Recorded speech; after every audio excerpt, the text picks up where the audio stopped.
Jorge Flores y en este podcast recabaremos experiencias, aprendizajes, información importante sobre el mundo de real estate. Esto es Florecer Inmobiliario. Hola amigas y amigos, bienvenidos a su podcast Florecer Inmobiliarios. Hoy tenemos un invitado muy especial en un área que en lo particular no habíamos tocado, no habíamos hablado sobre un asunto que considero que de todo el asunto del mundo inmobiliario pues es muy importante y sobre todo que a veces muchos de nosotros lo desvaloramos, que es el tema fiscal. Y hoy estoy con un especialista, pues más que especialista, con un estratega en materia fiscal, y me da mucho gusto que nos reciba nuestro buen amigo Brígido Cuadras aquí en su oficina. Estamos aquí en la ciudad de Culiacán y muy contentos de estar aquí contigo, Brígido. Muchas gracias por recibirnos. Muchas gracias por la invitación, Jorge. Realmente es una plática que ya se había aplazado, pero finalmente hoy estamos aquí muy entusiasmados, Brígido, muy contento, insisto, de que nos abras la puerta aquí de tu espacio, sobre todo para hablar de todo el asunto fiscal, todo lo que tiene que ver con la compra, venta de bienes inmuebles. A veces muchas personas que nos ven y nos escuchan desconocen, o muchas veces cuando iniciamos en toda esta parte desconocemos, que es el asunto de los asuntos fiscales. Y bueno, me gustaría ir iniciando bajo temas básicos, pero antes de iniciar bajo esos temas básicos, me gustaría que nos contaras un poquito de ti, mi amigo Brígido Cuadras. Eres contador, eres de Culiacán. A ver, platícanos un poquito de tu historia. Claro que sí, Jorge. Bueno, no soy de Culiacán, soy de Guamúchil, aunque tengo ya radicando aquí en Culiacán. La tierra de Pedro Infante. La tierra de Pedro Infante. Tengo radicando en Culiacán, pues, 40 años, yo creo. Entonces ya me considero un culichi. Yo estoy en esta profesión y en este mundo inmobiliario a raíz de que termino mi carrera y por azares del destino llego yo al colegio de notarios incluso, y ahí me quedé. Me encontré un nicho de mercado que estaba un poco descuidado y lo aproveché y aquí seguimos todavía. ¿Eres contador? Soy contador. Contador público. Soy contador público. Okay. Y se pudiera decir que la especialidad mía es prácticamente en el tema fiscal, inmobiliario, cuando los notarios, por su actividad, tienen la responsabilidad y la obligación de retenerles el impuesto sobre la renta que se da en operaciones inmobiliarias, cuando venden, sobre todo personas físicas, ¿no? Claro, realmente los notarios públicos juegan un rol preponderantemente importante en todo el asunto fiscal, porque son ahí, no sé cómo se le llama, son solidarios o tienen una terminología. Son obligados solidarios. Son obligados solidarios, ¿verdad? De la autoridad fiscal. Son obligados solidarios, les asignan a ellos esta responsabilidad de calcular este impuesto. Entonces parte de tu especialidad es asesorar a los notarios, ¿no? Y quiero decirlo al público de que pues, un notario pues, se supone que aparte que es un perito en derecho, pues también debe tener conocimientos fiscales, y por lo general a veces es donde uno a veces llega a pedir información, pero aquí nuestro amigo Brígido pues ahora sí que es un asesor de asesores, ¿no? Se puede decir, ¿no? Más o menos. Más o menos. Bueno, me gustaría empezar por lo básico, mi buen Brígido. Cuando una persona quiere comprar un inmueble, por lo general hay mucho desconocimiento, ¿no? Y a veces en las notarías se gestan una serie a veces se cancelan operaciones por el desconocimiento de la materia fiscal. Y ahí nos gustaría que nos platicaras este proceso, cómo opera. Sí, mira, más que comprar el inmueble, el problema viene cuando lo venden. Cuando lo venden, es correcto. Más que cuando lo adquieren, ¿no? Porque cuando lo adquieren, los impuestos que tienen que pagar pues son muy básicos y muy conocidos. El problema es cuando venden el inmueble.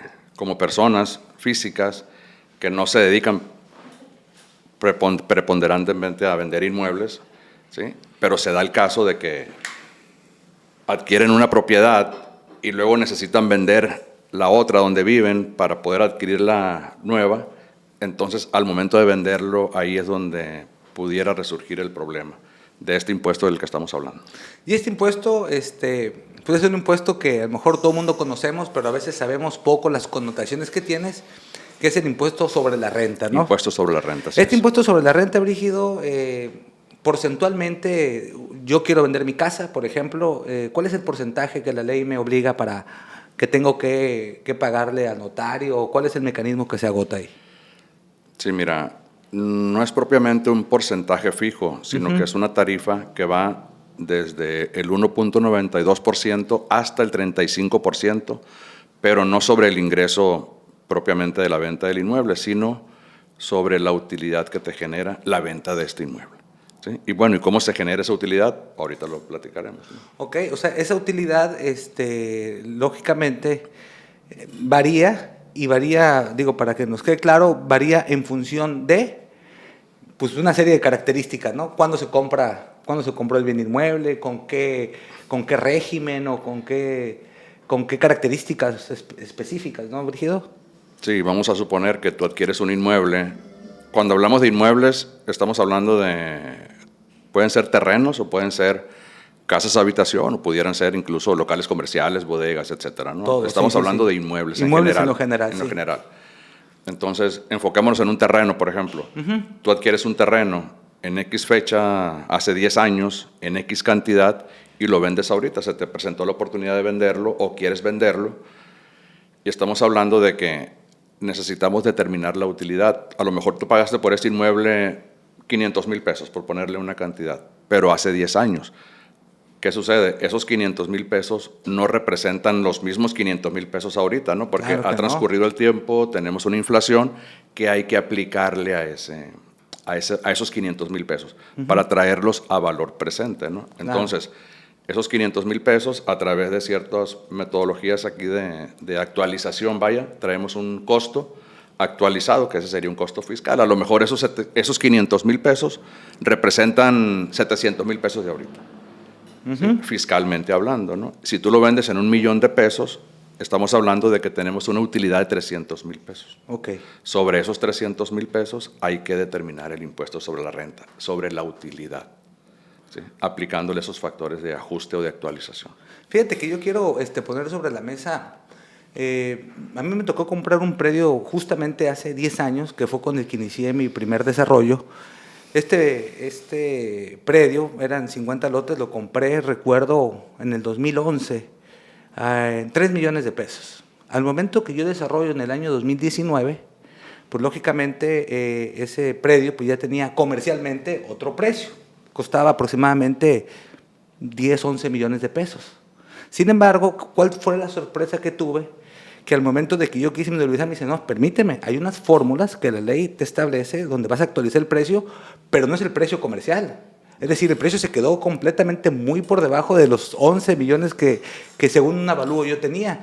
Entonces ahí realmente para mí fue un shock, porque dije, oye, pero pues el terreno tiene un valor diferente.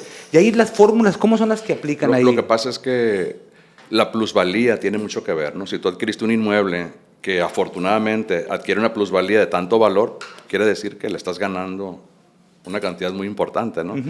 Algo que te costó a 3 millones, vale 10 ahora, en un lapso de ¿cuántos años? Sí, fueron como casi unos 9 años, 8 o 9 años. Pues fue un muy buen negocio, ¿no? Sí, fue un buen negocio, ¿no?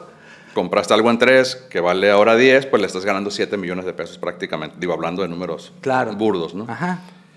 A lo mejor fiscalmente no son 7, a lo mejor son 5. Pero sobre esa utilidad sí habría que pagar impuestos sobre la renta. Pero a veces uno como dueño de terrenos creemos de que pues, se tiene que ir actualizando conforme, a lo mejor a veces uno erróneamente con la inflación, y a veces uno cree que porque digo, es un buen negocio bajo esa perspectiva, pero a veces uno dice, bueno, se tendría que valer más mi terreno, también fiscalmente hablando, pero ahí hay unas formulitas ahí medio interesantes, ¿no? Son procesos, se aplica un procedimiento, ¿no? Se publican factores de ajuste de inflación anual que se publican ahora mensual a través de INPCs, donde el INEGI mes a mes publica el porcentaje de inflación de este mes. Y hay otra fórmula que es a través de factores de ajuste anual que se aplica exclusivamente para la venta de inmuebles. Tiene esa aplicación. Pero de eso a lo que vale el inmueble ahorita no tiene nada que ver.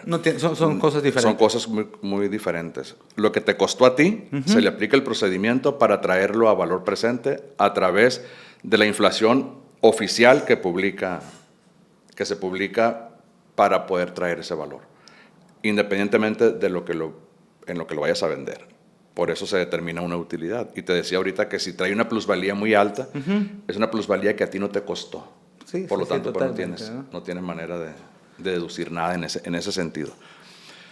Haciendo un poco de remembranza también en esto que te mencionaba, se presenta mucho el caso de que las personas cuando van a adquirir propiedades, te comentaba ahorita que necesitan vender su propiedad para luego adquirir la otra, ¿no? Ajá.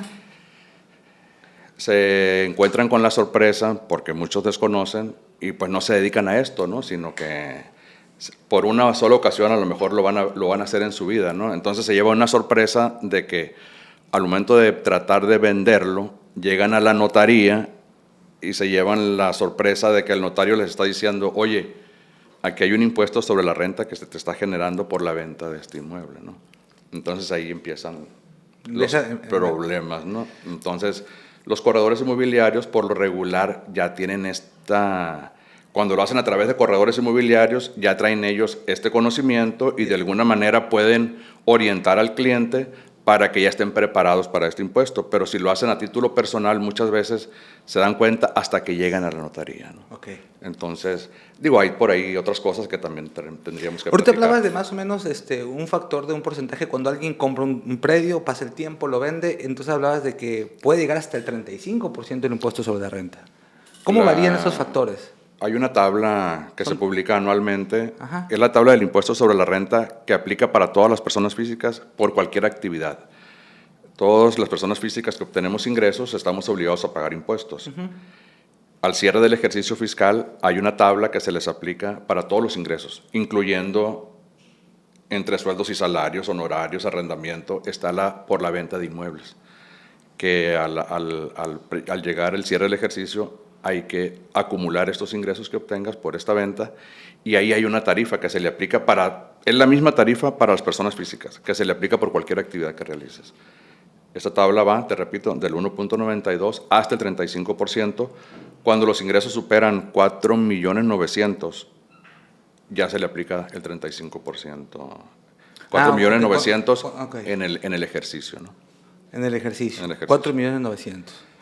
Creo que es esa cantidad más o menos. Y también se habla, me ha tocado ver cómo en algunas ocasiones cuando se hace una operación de esta naturaleza se exenta, pero la ley habla únicamente de casas habitación, ¿verdad? Así es. Casas habitación, cuando lo que estás vendiendo es la casa donde tú estuviste habitando X periodo de tiempo, ya no hablamos de plazos, porque hubo tiempos donde estabas obligado a acreditar que viviste en ella durante más de 2 años, durante más de 6 meses, durante más de 5 años incluso, donde dependiendo el tiempo que la habitaste, había ciertas exenciones, ¿no? Ahora estás exento del impuesto sobre la renta hasta el tope de 700,000 UDIs.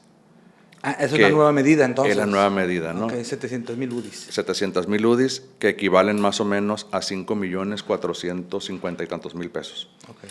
Entonces, si tu casa habitación la vendes en menos de esa cantidad, prácticamente estarías exento del impuesto sobre la renta al 100%, ¿no? La condición es de que tienes derecho a exentar o aplicar este beneficio una sola vez cada 3 años. Entonces, si tú compras una casa habitación y la vendiste hace menos de 3 años y ahorita se diera otra vez la situación, ya no pudieras exentar esta segunda casa. Hasta que una vez que se agoten esos 3 años. Hasta que cumplas otros 3 años. O sea, la condición es que durante los 3 años inmediatos anteriores no hubieras vendido otra casa habitación donde ya hubieras aplicado este beneficio. Entonces, el notario te va a preguntar si ya vendiste una y tú vas a decir que no. Vas bajo protesta a manifestar que no has vendido otra casa habitación donde ya hayas aplicado este beneficio.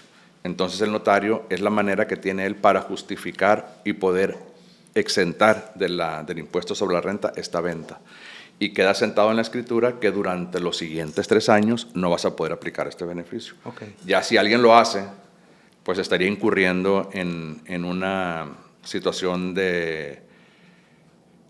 Son una evasión ya prácticamente. Pues, pudiéramos decirlo de esa manera. Hay un asunto ya más delicado. Así es, más delicado, que ya la autoridad tendrá manera de podértelo... Pero bueno, en estos casos los topes son 700,000 UDIs, que representan más o menos casi 5 millones de pesos. 5 millones 400. 5 millones 400 y únicamente tratándose en casas de habitación. Casas de habitación. Nada más. Sí, ¿y qué sucede si vale más la propiedad que estás vendiendo? Vamos a suponer que valga 6 millones de pesos o que la estés vendiendo en 6 millones de pesos. Bueno, vas a poder exentar los 5 millones 400 y por el excedente pagarás el impuesto correspondiente, ¿no? Okay. Evidentemente, pues ya sería sobre una utilidad muy, muy baja, ¿no? Y en los casos cuando es local comercial, cuando es una bodega, ahí ya siguen las reglas de las que hablamos al principio, ¿verdad? Ahí sí, ahí no aplica ningún tipo de exención. Fíjate que fiscalmente veo que uno de los impuestos que, digo, el ISR es un asunto que siempre va a estar en el medio de todas las operaciones, pero el IVA es un impuesto que solamente se da en determinados escenarios, ¿no? Creo que en casa de habitación también se excluye, sí. Pero en locales comerciales es donde sí tiene que ver, o en bodegas, son temas de esa índole. Sí, todo lo que sea construcción, que no tenga propiamente un uso habitacional, grava IVA. ¿Qué es esto? La regla general es, todas las construcciones gravan IVA. Ya por excepción dice, las construcciones que estén dedicadas o utilizadas como casa habitación estarán exentas del pago de este impuesto. ¿Qué quiere decir esto? Que lo que no sea casa habitación prácticamente paga IVA. Hablando de construcciones. De construcciones. Así. ¿Y quién paga este IVA? El contribuyente sabemos que es el enajenante. El que vende y el que realiza la actividad es el contribuyente del impuesto, nada más que se lo traslada al consumidor. ¿Qué es esto? El comprador. Tú compras un vehículo, tú compras gasolina, tú compras lo que compres, terminas pagando un IVA. El contribuyente es quien te lo vende, pero se lo traslada a uno como adquirente o como consumidor. Entonces, el adquirente de la propiedad es quien tendrá que desembolsar ese IVA. Ok. Y el que vende, pues ya tiene que trasladarlo, ¿no? Ya el que vende, a la autoridad. El que vende, entre comillas, pudiera decirse que es quien está obligado a enterarle o a reportarle ese IVA a la autoridad. Pero ¿qué sucede? Que hay personas que no se dedican preponderantemente a vender inmuebles y que no son contribuyentes ni del impuesto sobre la renta ni del IVA. Ahí también el notario entra en esa obligación. Es la obligación solidaria de la que hablábamos ahorita. Y tendría que el notario retener el impuesto que se está, tanto el impuesto sobre la renta como el IVA, que el IVA lo va a pagar el comprador, pero en vez de pagárselo al vendedor, se lo va a pagar al notario para que el notario como retenedor lo entere al fisco. O sea que el notario también ahí juega un rol como de captador de recursos, no sé cómo se denomina ahí, pero el rol del notario es como un recaudador también en cierto caso, porque si no realiza esas retenciones, pues yo creo que seguramente hay una responsabilidad para ellos. Por supuesto, ¿no? Una responsabilidad solidaria que al incumplir en la no retención de esos impuestos, él estaría prácticamente obligado a responder por esa omisión que hizo. Entonces los notarios tienen siempre la obligación de retener cuando se trate en personas físicas. ¿Qué pasa en los casos, Brígido, cuando son personas físicas con actividad empresarial?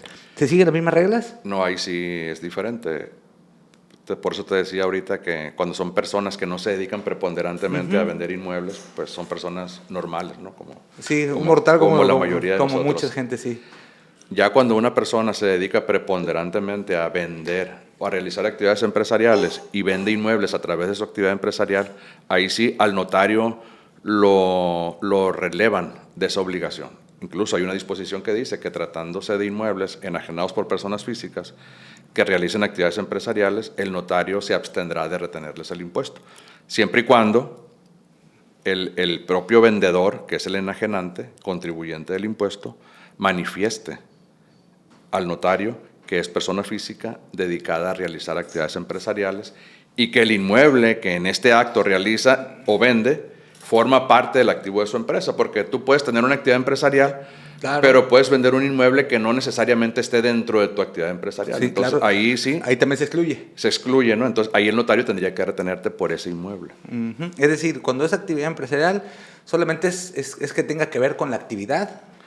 O que forme parte de un activo, ¿no? Que forma parte del activo de tu empresa. Forma parte del activo de la empresa. No que te dediques a vender inmuebles, porque tú puedes tener una actividad empresarial y adquiriste un inmueble para instalar ahí tu negocio, y el día que lo vendas ya lo tienes registrado en tu actividad empresarial, ahí quedaría excluido el notario de retenerte el impuesto. Pero no quiere decir que no se te va a causar el impuesto. La diferencia es que tú lo tendrás que pagar por tu propia cuenta. Sí, tú ya lo declaras, no a través del notario. No a través del notario. Y yo creo que una regla general también, o una regla similar, ocurre también con las personas morales. Las personas morales tienen más o menos una connotación así muy parecida a las... Igual que una persona física con actividad empresarial. La única salvedad es cuando son personas morales no contribuyentes, como las asociaciones civiles, esas personas morales dedicadas a fines no lucrativas. ¿Sí? En esos casos, como no son contribuyentes del impuesto sobre la renta, cuando se llegara a dar la venta de un inmueble que esté en el patrimonio de esa sociedad o asociación civil, el notario también se involucra en la retención del impuesto. Si es una persona moral como tu empresa que se dedica a actividades, es una sociedad mercantil, ahí sí el notario no está obligado a retener el impuesto. En esos casos el notario ya... Sí, porque es muy diferente la actividad empresarial que realizan esas sociedades mercantiles a una sociedad o asociación civil que no se dedica a eso, ¿no? Son más bien fines altruistas. Ok, íbamos a empezar sobre la parte básica que ya más o menos nos está quedando claro, pero por ejemplo, Brígido, ¿qué ocurre? Yo tengo un terreno, lo quiero aportar a un desarrollo inmobiliario.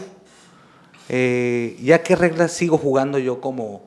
Yo tengo un terreno, no tengo ninguna actividad empresarial, pero pues llega un desarrollador, me dice, ¿sabes qué? En tu terreno puedo montar un proyecto de este tipo, me gusta el planteamiento y decido yo aportarlo a un fideicomiso, por decir alguna figura. Ahí, ¿cómo queda ese dueño de terreno en términos fiscales?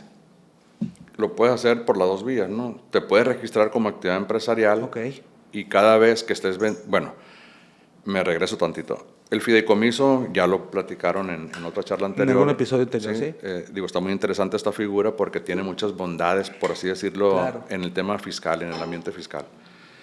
Entonces, cuando lo haces a través de fideicomisos, están las dos variables, ¿no? De que el impuesto lo pagues al momento de la constitución del fideicomiso o cuando ya se desarrolle el proyecto y se venda a terceras personas, ¿no? Y en estos casos, tú como persona física puedes optar por quedarte como estás y que por cada participación que te estén dando a ti por el desarrollo de ese proyecto, evidentemente ustedes van a acordar y van a poner las reglas del proyecto y te van a decir, por cada venta que hagamos en un futuro de cada vivienda, yo te voy a ir pagando a ti X cantidad de dinero, ¿no? En ese momento, si tú decidiste quedarte con la actividad sin ser actividad empresarial, el notario retendrá el impuesto por esa parte que vas a recibir tú como fideicomisario del negocio, por así decirlo, ¿no? Si tú te inscribiste ya o te registraste como actividad empresarial, ahí ya corresponderá a ti hacerlo en lo personal. Y aquí hay un tema que es muy importante también platicarlo, que es el tema de los FDIs, las facturas, que ¿no? También no hay que dejarlo por fuera, ¿no? Ahorita lo platicaremos, que no se nos olvide nada. No, sí, el asunto de las facturas, este asunto de las facturas cobró y sufrió una modificación, no sé, hace 8 o 10 años, donde se hizo en ya 2014. 2014. En 2014. Y de ahí pues, prácticamente hubo una revolución y una mecánica diferente, porque antes era con papel y había otras reglas de juego, ¿no? Y ahorita con la digitalización y los candados que hay, pues ya cambia todo ese tema, ¿no? Sí, lo que te mencionaba es que 2014 entra ya al 100% ya la obligación y el esquema de la factura electrónica. Los inmuebles tenían la peculiaridad de que, a pesar de que había obligaciones en todos los sentidos de obtener comprobantes fiscales, las escrituras públicas que amparaban compra de inmuebles servían como comprobante fiscal. Y había una regla en la miscelánea que así lo señalaba. En el 2014 desaparece esa disposición, que quiere decir que entonces todos los inmuebles, aunque tengas una escritura pública, si no tienes una factura por la compra de ese inmueble, prácticamente no tienes un costo fiscal. No hay un costo, o sea, la factura tiene que ir forzosamente de la mano de la escritura. De la escritura. Pues, forzosamente. La escritura es como el ticket de compra que te ampara nada más. Ajá. el derecho y jurídicamente eres propietario del inmueble, pero fiscalmente no tienes un costo. Sí, o sea, todas las operaciones inmobiliarias tienen que estar de por medio de una factura, ¿no? Adicionalmente a la escritura, pues, ¿no? Que esa cumple ya las reglas de registro público y todo ese rollo. Así pero es. Pero las facturas son... ¿Y quién le emite la factura? Ok, es una muy buena pregunta, ¿no? Porque hemos visto mucho de gente que la ley dice accidentalmente vende un terreno y que no se dedica a una acción. Pues ahí, ¿quién es el que? Sí. Si eres empresa, Ajá. estás obligado a emitirla tú como empresa. Ajá. Cualquier persona moral que venda un inmueble está obligado a emitir factura, aunque sea una asociación civil, vaya. ¿Sí? Entonces, en el caso de personas morales, cuando son personas físicas, si realizas actividades empresariales, tú estás obligado a emitir la factura, si eres actividad empresarial. Pero cuando eres un hijo de vecino, ¿sí? Como cualquiera que venda un inmueble, que no tengas esa actividad, quien emite la factura es el notario. El notario hace ese rol. A través de un complemento que se le llama, que se le incorpora a su factura. Él va a cobrar X cantidad de honorarios, que va a emitir una factura por esa cantidad. Ahí le incorpora un complemento que es precisamente por la venta de inmuebles, donde señala quién es el vendedor, quién es el comprador y otros requisitos, ¿no? Que lleva de RFC, CURPS, número de escritura, descripción del inmueble, el precio de compra. Ese documento es obligatorio para el adquirente, porque si el día de mañana el adquirente quiere vender esa propiedad, si no tiene ese documento que se lo haya emitido la empresa que le vendió o el notario en sustitución del vendedor, no va a tener un costo fiscal. Esa obligación nació 2014, en enero. Dieron una prórroga de enero, febrero y marzo que pudiera ser opcional. Prácticamente 1 de abril 2014 tenemos esa obligación. Es decir, todas aquellas personas que no tengan nada que ver con una actividad empresarial y tengan un terreno y lo quieran vender, pues tienen que exigirle al notario que ellos les den esa factura, porque si no lo hacen, pues van a tener una consecuencia quizás más adelante por no contar con ese documento. Porque ese es como un costo, ¿no? Dijiste, ¿no? Pues es el costo fiscal. Es el costo fiscal. Sí, es como te repito, es como si tú tuvieras un ticket o una nota de compra. Sí, es insuficiente. Pero si no es un CFDI, no tiene validez fiscal. Eso es insuficiente. Además, otro asunto que quiero que también me llamó la atención ahorita, Brígido, es el asunto de las operaciones con efectivo. También creo que hay un tope, ¿no? Es un asunto que yo como desarrollador a veces me ocurre, y a veces hay mucha desinformación, porque sabemos que hay unos topes, ¿no? Que la ley dice, bueno, tú puedes recibir en efectivo hasta 700, 800 mil pesos, no tengo el dato, pero más o menos a lo mejor tú me puedes ayudar con ese dato. Pero después de ese monto se tiene que agotar un procedimiento. Y muchas desarrolladoras me ha tocado, Brígido, que prefieren mejor no recibir el efectivo y no agotar ese procedimiento por desconocimiento o porque a lo mejor ven implícito un riesgo quizás de recibir un dinero más. ¿Qué pasa en ese tipo de casos? Mira, la ley antilavado, que también entró en vigor en 2013, más o menos casi a la par de la otra obligación que hablábamos ahorita,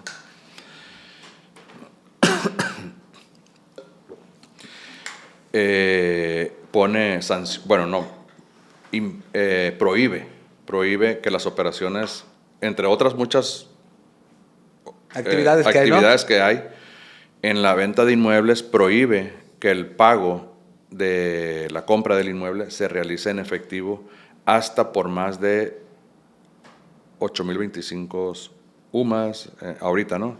UMAS, ¿qué es eso? Otra medida. Tú hablas de UDIs, estos son UMAS. Sí, son UMAS. La ley habla de salarios mínimos, pero ya luego cambió la disposición, ya sabemos que son UMAS, que son más o menos ahorita el equivalente a 830 mil pesos. Vamos a redondearlo en esa cantidad. Entonces, quien paga está impedido a pagar más de esa cantidad en efectivo. Quien recibe el pago está impedido a recibir el pago y el notario está impedido también a formalizar una operación donde supere esa cantidad. ¿Por qué? Porque aquí los tres están involucrados en la prohibición. Okay. Entonces, que si se incumple esa disposición, pues prácticamente están involucrados en una sanción y en una responsabilidad importante. Y en esos casos, cuando se acredita que el dinero de efectivo que supera esas cantidades, 2 millones, es legítimo, ¿qué se tiene que agotar? ¿O el notario o el que recibe el dinero? ¿Qué procedimiento tiene que enterar la autoridad? ¿O hay un mecanismo, un procedimiento para...? Arriba de esa cantidad no. No se puede. No se puede. ¿No? O No sea, se puede. el que yo acepte arriba de esa cantidad va implícito una sanción que seguramente la ley ahí señala.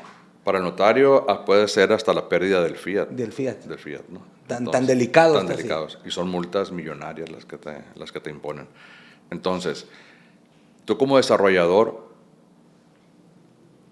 puedes aceptar hasta 800,000 pesos por cada operación que realices, o sea, por cada venta. Si un comprador te compra a ti 3 propiedades en diferentes escrituras, te puede pagar 800,000 pesos en efectivo por cada operación. Ahí sí. Ahí sí. Ajá. Nada más que tú, esto es clave, ¿eh? Como desarrollador, estás obligado a informar a la UIF de esta situación. ¿Sabes que una misma persona me está comprando 3 unidades? Si es en un periodo de 6 meses. Ah, bueno, eso no lo sabía. Sí, un periodo de 6 meses. Si es en un periodo durante... ¿Por qué? Porque por acumulación rebasa ciertos límites, ¿no? Entonces, si rebasas el límite de 1,200,000, creo que es otra medida, ya estás obligado a reportar las operaciones a la UIF, porque son actividades vulnerables, se le llama, ¿no? Sí, ahorita que hablas de actividades vulnerables, la ley califica a ciertas industrias o a ciertas actividades empresariales bajo esa modalidad, ¿no? No todas son susceptibles a, ¿cómo le llamas? Que son de alto riesgo, ¿no? ¿Cómo? Sí. Entre ellas están, la venta de inmuebles, está la venta de carros, la venta de joyas, el blindaje de autos. Todo eso es muy susceptible. Todo eso es muy susceptible y las tienen catalogadas como actividades vulnerables. Okay. ¿Qué significa actividades vulnerables, Brígido? O sea, ¿qué significa? ¿Que es que la ley o la autoridad tiene especial atención con ellos? Sí. De alguna manera son operaciones que las tiene ya más reguladas, para poder identificar que por ahí no se estén dando operaciones ilícitas, ¿no? Okay. Entonces, se detecta una operación de estas, se informa y ya la autoridad valorará si vale la pena o no darle algún seguimiento, ¿sí? Porque hay ciertas alertas incluso que se dan cuando el notario detecta ciertas situaciones irregulares.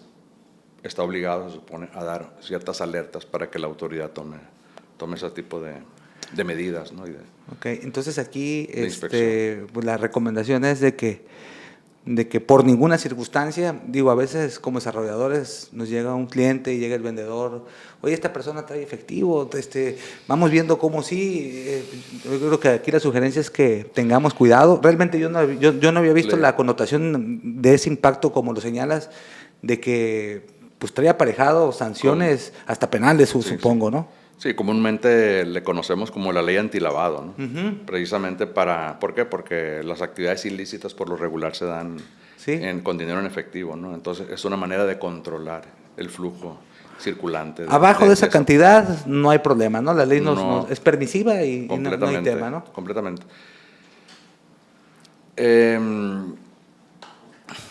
Hay otras obligaciones, ¿no?, que tienen los propios vendedores, los desarrolladores, incluso los notarios, ¿no? De que si ellos reciben un pago en efectivo arriba de 100,000 pesos, están obligados a reportar al SAT esa... Arriba de 100,000 pesos. Arriba de 100,000 pesos. Entonces tú como desarrollador, si alguien te paga a ti en efectivo 800,000 pesos, está permitido por la ley antilavado, vamos a llamarle de esa manera. Sin embargo, tienes tú una obligación de reportarle al SAT que este comprador te pagó en efectivo arriba de 100,000 pesos. Sí, ya para que la autoridad únicamente vea que nosotros cumplimos y ellos ya sabrán cómo proceder en cómo todo operan caso, ¿no? ahí. Pues realmente, sí, mira, el uso del efectivo muchas veces son actos de actividades lícitas, ¿no? Pero si no las registras bien, pues pudiera parecer que son actividades ilícitas, ¿no? Entonces sí es muy importante que si tú realizas actividades y las estás declarando, ¿para qué tienes ese dinero en efectivo? Pues deposítalo en el banco, lo declaras y ya de ahí tienes esa disposición ya no es de efectivo, sino a través de cuentas bancarizadas, ¿no? Sí, y evidentemente sí coincido contigo, digo, mucho de ese dinero es lícito, pero pues sabemos que la informalidad en el país porcentualmente pues es muy alta. Es muy alta, pues. Y ahí es donde ¿cuántos comerciantes conocemos de que pues están en la informalidad y que les va mucho mejor que muchos que están en la formalidad, y tienen ese cash disponible? Pero para los desarrolladores, para todo el tema inmobiliario, pues ahí están las reglas muy claras, ¿no? Sí, es que hay actividades que todo es en efectivo. Vamos a hablar de un mercado de abastos, por ejemplo. Van, compran, venden, entonces por lo regular es... Sí, puro cash. Puro efectivo, ¿no? Puro cash. Pero bueno, digo, hay mecanismos para que ellos puedan llevar a cabo esas operaciones debidamente registradas, pues no debe haber ningún problema, ¿no? Siempre y cuando sean actividades lícitas. Claro. Y puedas demostrar ello. Oye, me ha tocado, supe que estuviste hace poco en una charla en AMPI y estás de la mano muy de lleno con los notarios, asesorándolos en todo este tipo de operaciones. Corredores inmobiliarios. Los corredores inmobiliarios, sí. Y de la mano de notarios, ¿no? Asesorándolos, sí, a veces para que todo se cumpla a cabalidad. ¿Cuáles son los casos o qué situaciones son las que más se presentan que valdría la pena poner sobre la mesa para que la gente supiera de actividades que a veces hay desconocimiento por lo general? Bueno, ahorita hablábamos de las compras, de las ventas. Adicionalmente ellos, ¿qué más operaciones hay que a veces no se consideran y que representan un problema en el momento que están con el notario, por ejemplo? Básicamente el impuesto sobre la renta es el talón de Aquiles, ¿no? El talón de Aquiles. Porque esos corredores me invitan a mí porque en el gremio de ellos, ¿sí? en su profesión, los que van empezando pues no tienen tanto conocimiento de esto, y sí es importante que ellos como corredores al momento de asesorar al cliente tengan contemplado este impuesto, porque si no lo hacen así, el cliente te dice a ti: yo quiero vender mi propiedad y quiero que me des libre de impuestos X cantidad, y de ahí te descuentas la comisión y el impuesto que me corresponda, ¿no? Sí, el impuesto sobre la renta. Y el impuesto sobre la renta puede llegar a ser a veces tan alto, más alto que la comisión que está cobrando el corredor, ¿no? Sí, claro. Entonces ahí hay un problema, porque si el corredor no lo tomó en cuenta antes de negociar con el cliente, pues puede llegar a que ese tipo de operaciones se caigan, ¿no? Se caigan al momento de que llegan a la notaría y el notario les dice: hey, aquí hay que pagar un impuesto de X cantidad de impuestos sobre la renta, y que nadie había contemplado, ¿no? Claro. Entonces, sí, los corredores me buscan porque saben que aquí se les da ese servicio de asesoría, ¿no? De asesoría, sí. Fíjate que a lo mejor no me quiero brincar, pero no quiero desaprovechar la oportunidad, Brígido, porque este canal o este espacio lo ven muchos desarrolladores y mucha gente que también anda queriendo invertir en algunos inmuebles. Y de manera breve, me gustaría que me dijeras qué ocurre con el asunto de las preventas.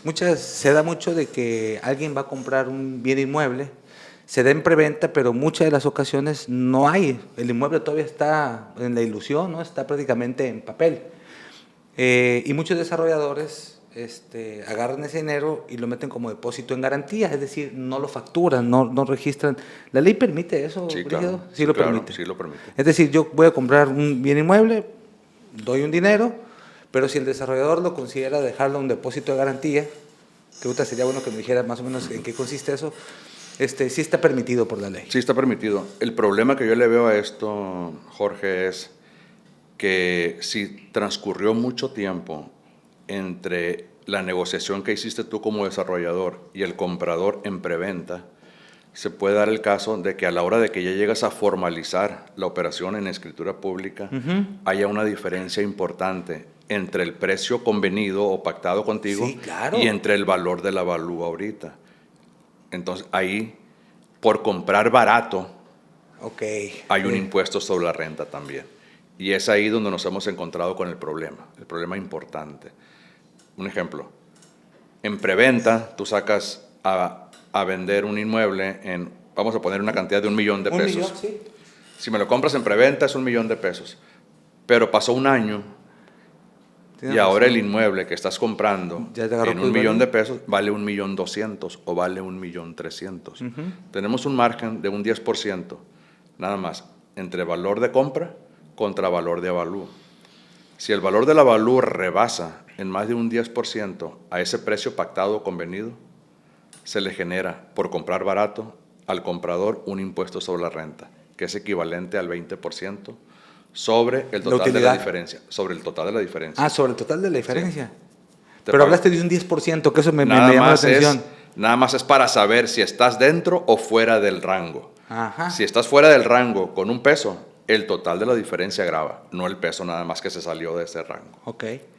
Es ahí donde está el problema y que hay que ser muy cautelosos y cuidadosos, ¿sí? Cuando manejas este tipo de contratos. Sí, y son muy frecuentes. Realmente en el desarrollo inmobiliario uno vende y todos los desarrolladores venden prometiendo plusvalías que por lo general sí se dan. Y uno de los beneficios de comprar en preventa pues, es comprar barato. Pero lo que muy pocas veces se habla, por eso digo que el tema fiscal a veces es tan importante, pero a veces está oculto de las operaciones, es de que si yo compro de 1 millón, como tú dijiste, y a veces en los proyectos verticales se da de que yo compro ahorita y hasta en 2 años después es cuando yo recibo el bien. Sí. Entonces, esa utilidad también al que compra va a ser objeto de que se grabe. De que se grabe, así es. Y ahí, ok. Y ahí, ¿quién graba? Bueno, ya depende de las connotaciones de quién fue el que compró, ¿no? Sí, si es una persona física, sigue las reglas que platicamos ahorita, ¿no? Siempre le va a retener el impuesto sobre la renta. Siempre. Aunque tenga actividad empresarial incluso. O sea, no hay ninguna disposición que diga de que si el adquirente tiene actividad empresarial, el notario no lo retendría, como es en el caso de las ventas, ¿no? Por adquirir no existe esa disposición. Entonces, salvo que sea una empresa. Sí, una empresa. Ya si es una empresa, ahí el notario no interviene.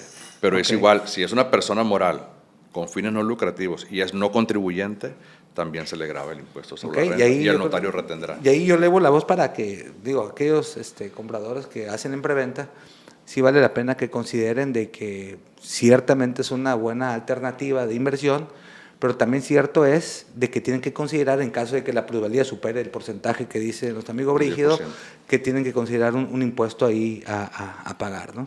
Porque esto a veces no se dice, Brígido, ¿no? Sí, no se dice. No se dice. Y a la hora de la formalización en escritura pública de la compra, es ahí donde resulta. Y a muchos que nos están escuchando probablemente ya les haya pasado o les haya tocado vivir esta parte. Sí, y por ejemplo, ahorita que te habla de los depósitos en garantía, cuando uno va pagando, pues los depósitos en garantía no tengo que dar yo un SFDI, ¿no? No tengo que dar factura, sino eso ya se ve hasta la escrituración. Pero al que está comprando, el que no reciba ese dinero, pues también puede tener una afectación en sus... Bueno, lo que pasa es que ya a la hora de la formalización, ahí le vas a dar la factura por el 100%, del inmueble, ¿no? De la venta del inmueble. Si se lo vendiste en $1 millón y te dio ciertos anticipos o depósitos en garantía, bueno, anticipos no, porque sí los tendrías que facturar. Sí, los anticipos sí se facturan, de los conceptos, ¿no? Sí, entonces, si lo recibiste como depósito en garantía, a la hora de que le vendes el inmueble y lo formalizas, vas a facturárselo en $1 millón, ¿no? Aunque en ese momento te esté pagando 500. ¿Por qué? Porque lo demás vas a tenerlo registrado como un depósito en garantía y ahí se lo vas a aplicar. Y por ejemplo, ¿ahí quién determina eso, Brígido? ¿El desarrollador, si lo considera como un anticipo o como un depósito en garantía? El desarrollador. ¿No? Porque puede haber a lo mejor algunas personas físicas que les conviene mejor que se los consideren como anticipos y no como depósito en garantía. Pero ahí pues también vale la pena que la gente sepa. Normalmente si son vivienda, sí, no hay problema. No hay el problema es surge cuando ya son comercio, ¿no? Comercio. Sí, porque ya las reglas del juego son diferentes. Y cambian, a ellos, ¿no? Pues quieren aplicar ese beneficio en el momento de pagar. En el momento de pagar. Y bueno, aprovechando ya yéndome ya en el último punto que creo que vale la pena, ya como desarrollador. A veces los temas fiscales, cuando uno inicia un proyecto, o cuando se constituye una empresa, por lo general, que algo que no hemos tocado es el asunto de los coeficientes. Al momento de que yo constituyo una empresa, quiero desarrollar un proyecto, creo que el primer año pues no hay coeficientes, sino se va al segundo año en función de las utilidades generadas. Entonces, las reglas de juego que juega un desarrollador en materia de impuestos una vez que concluye el desarrollo, pues son prácticamente las mismas, ¿no? Igual que cualquier empresa. Como empresa nueva, de nueva creación, sabemos que el primer ejercicio pues no tienes obligación de hacer pagos provisionales, ¿sí? Durante el primer ejercicio, porque no hay un coeficiente de utilidad, ¿no? Ya el segundo ejercicio fiscal, ahí ya, en base a las utilidades generadas en el ejercicio anterior, generas ese coeficiente que te va a servir para realizar pagos provisionales en el siguiente. Es exactamente lo mismo para cualquier empresa, aunque tengas el desarrollo inmobiliario. Ok, y ya finalmente, digo, por lo general los desarrollos, un desarrollo por lo general dura de 2 a 3 años, según sea el caso. Y a veces el primero y segundo año, pues a veces hay poca utilidad, sino la utilidad se gesta hasta prácticamente al final de que se concluyen ya los proyectos. Sí, mira, hay beneficios fiscales o estímulos fiscales para los desarrolladores que vale la pena mencionar, de que si tú adquieres terrenos para utilizarlos como desarrollo inmobiliario. Bueno, sí, es un tema que es un tema importante para ustedes. Que uno lo patea, ¿no? Sí. Hay una figura ahí. Entonces, ¿qué sucede en esos casos? Si tú quieres aplicar el beneficio de ese estímulo, nada más manifiestas en la escritura, donde estás adquiriendo el terreno, de que vas a aplicar o te vas a pegar a este beneficio. ¿Para qué? Para que si el terreno te costó a ti 10 millones de pesos, lo puedas aplicar como un costo. Como un costo en ese ejercicio. En el ejercicio. Y te dan unas reglas, ¿no? De que tendrás que desarrollarlo durante los siguientes 2 años, etcétera, ¿no? Pero tú, como empresa, ya ya con eso matas el coeficiente de utilidad del ejercicio. Ajá. Entonces, sí es buena esa práctica y esa planeación, que sí lo tengan en cuenta. Sí, fíjate que compramos hace poco un terreno ahí en la ciudad de Los Mochis, en donde ejercimos ese estímulo y en efecto se tiene que establecer, no lo establecimos originalmente en la escritura y tuvimos que hacer una ampliación de la escritura para incluirlo. Para incluirlo. Sí. Pero sí nos empezaron a retener, creo que a partir del segundo año o tercero, te retienen como el 3%. Luego el 3%. Si luego lo desarrollas. Si no lo desarrollas, ya después el 94%, si no lo desarrollas. Si no lo desarrollas, porque te da un periodo de 2 años, creo. Hay unas reglas ahí. Para que lo desarrolles. Y ese beneficio, pues, sí es beneficioso porque se deduce en ese ejercicio fiscal. Claro. Y tú como desarrollador inmobiliario, pues no vas a pagar impuestos importantes si haces bien esta planeación. Okay. Sí, es muy importante.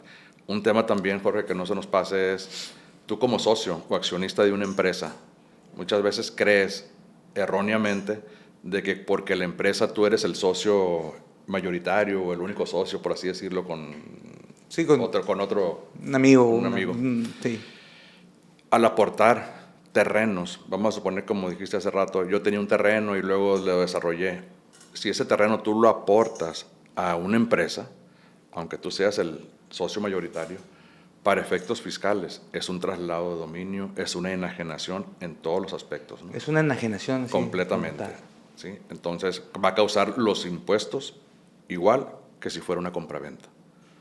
Tratándose de una sociedad. Tratándose de una sociedad. Ok, eso se exonera cuando se trata de un fideicomiso.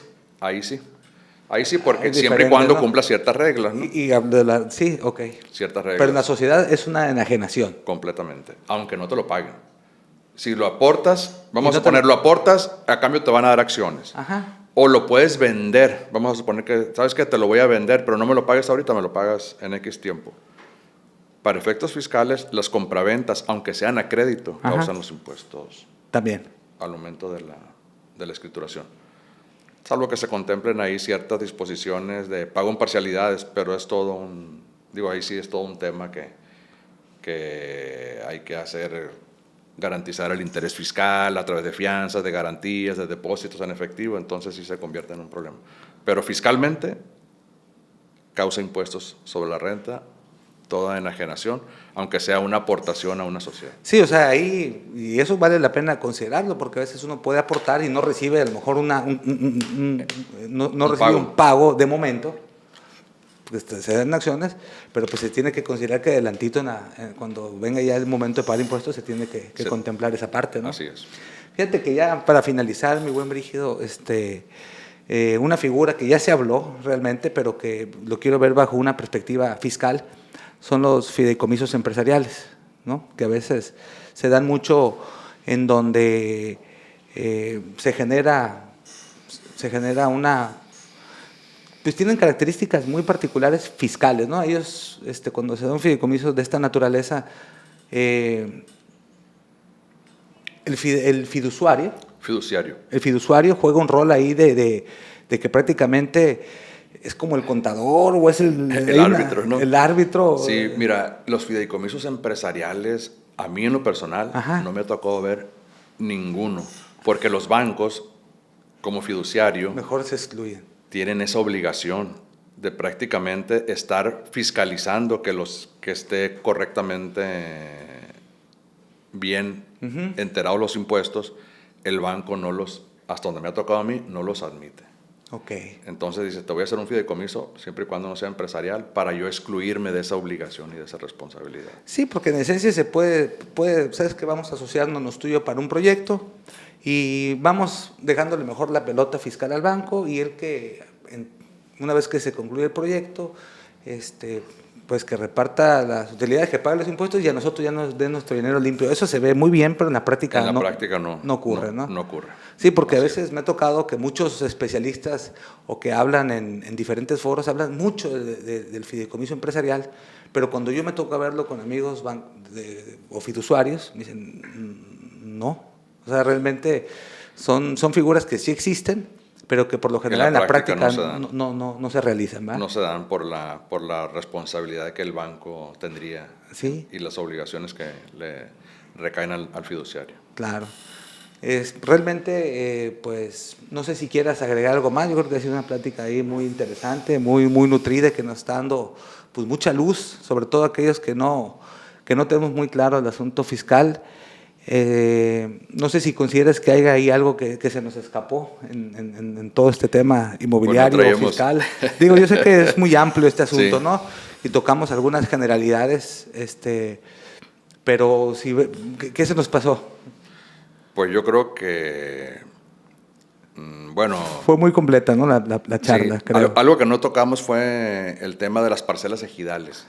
Sí, que mucha gente tiene por ahí ese conocimiento de que tú me hablabas de que los ingresos por la venta están exentos, las casas de habitación.